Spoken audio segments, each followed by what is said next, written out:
after several days, he was feeling miserable.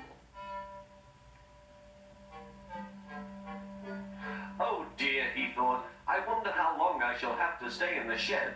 Will anyone see my red coat again? Why did I go so fast that I made a hole in one of my coaches that had to be mended with, of all things, a passenger's bootlace?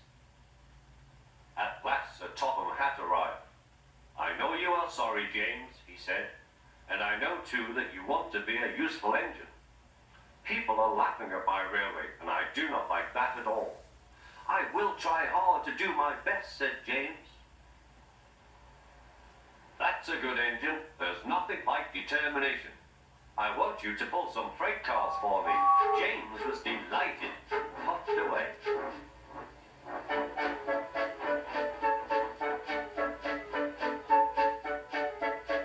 Here is your freight train, James, said Thomas. Have you got some bootlaces ready? And he ran off laughing.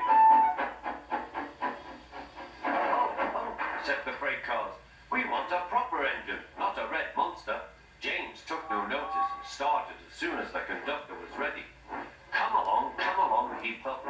We won't, screamed the freight cars. But James didn't care, and he pulled the screeching cars sternly out of the station.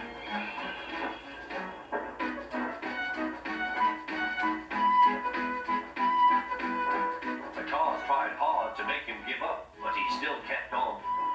Sometimes their brakes would slip on, and sometimes their axles would run hot, and each time the trouble had to be put right.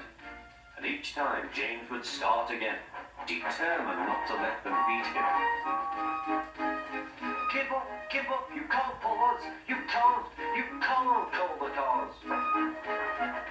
I can and I will, thought James.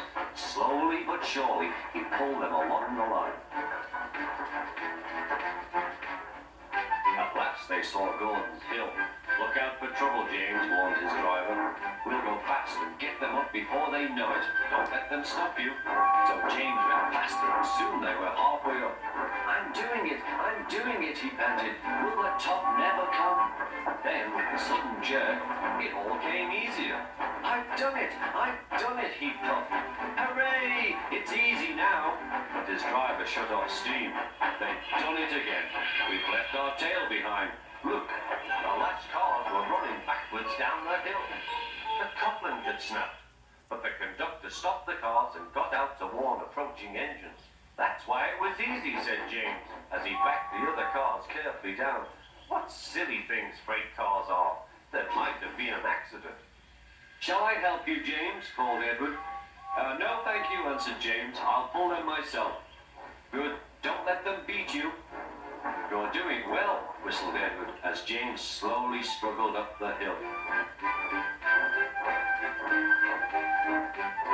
I can do it, he puffed.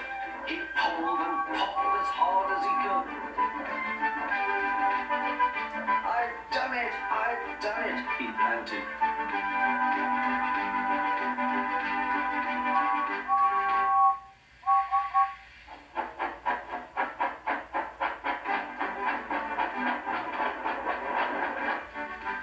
They reached their station safely, and James was resting in the yard when Edward pulled up. Beep, beep, he whistled. Then James saw Sir Topham Hatt.